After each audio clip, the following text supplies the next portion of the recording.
Սիրելի քաղաքացիներ, որոնք դեռ չեն կողմնորոշվում, գնալ ընտրության, թե չգնալ կամ գնալուց ում ընտրել։ Նախ ես ուզում եմ ասել, որ մենք գիտենք, որ դուք կաք եւ ուզում եմ ներողություն խնդրել, որ մինչ այս պահը չեն կարողացել ձեզ համոզել, որ ձեր մոտ այդ հարցը չառաջանա եւ գնաք հանգիստ ընտրեք քաղաքացիական պայմանագիր։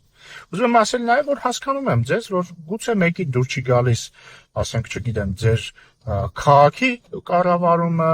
մյուսին կարող է դուր չգա, չգիտեմ, ասֆալտի փոսը, մյուսին կարող է դուր չգա X քաղաքական գործիչը, կամ մյուսը, կարող է մարդ լինի իմ դեմքը դուր չգա, չնայած այս մեկը շատ քիչ հավանական է։ Բայց ես ինչ եմ ձեզ ուզում ասել, ես կարծում եմ, որ դուք կողմնորոշվելու համար պետք է պատասխանեք 3 հարցի, 3 հարց։ Հարց համար 1. Արդյոք դուք ուզում եք ունենալ ընտրության հնարավորություն։ Եվ իրավիճակը հետևյալն է, որ դուք տեսնում եք, որ ընդդիմությունը հիմա լինելով ընդդիմություն, ընտրակաշառք է բաժանում։ Եվ դուք վստահաբար ձեզից շատերը հիշում են նախորդ տարիները, իրենց իշխանության տարիները, երբ որ ընտրությունները անդադ կեղծվում են։ Եվ հետևաբար, եթե այս ընդդիմությունը եռագլուխ պատերազմի կուսակցությունը գա իշխանության, դուք ընտրության հնարավորություն չեք ունենալու եւ հնարավորություն չեք ունենալու ընդհանրապես մտածելու կողմնորոշվելու մասին։ Այդ ընտրության հնարավորությունը ուղղակի կորելու է։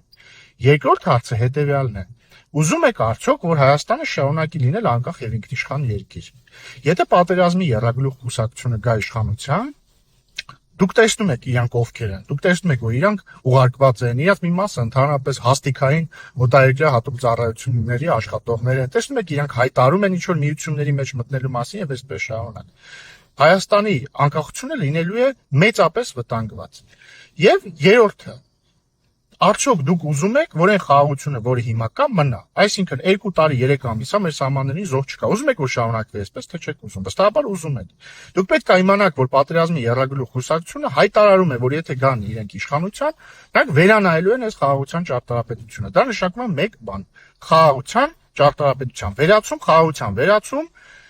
խաղաղության չգոյություն։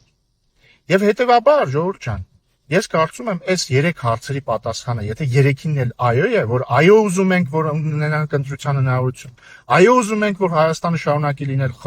անկախ պետություն եւ այո ուզում ենք, որ խաղաղությունը շարունակվի, դուք պետք է ընտրեք քաղաքացիական պայմանագիր, պետք է ընտրեք խաղաղության կուսակցությանը, պետք է գնաք ընտրության եւ ընտրեք քաղաքացիական պայմանագիր կուսակցությանը։ Կարող ձեր մոտ հարց առաջանա, բայց ինչի մենակ քաղաքացիական պայմանագիր կուսակցությունն է ու եռագլուխ պատերազմի կուսակցությունը։ Մեծ հաշվով այո, որովհետև նախ բոլոր հարցումները վկայում են այն մասին, որ այս 3 ընդդիմադիր կուսակցությունները ունեն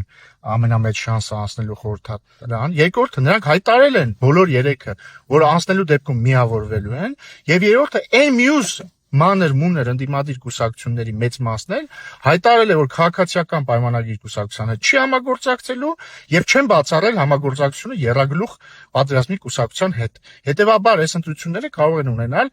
2 հնարավոր ելք. կամ իշխանություն է կազմում քաղաքացիական պայմանագիրը, կամ իշխանություն է կազմում եռագլուխ պատերազմի կուսակցությունը։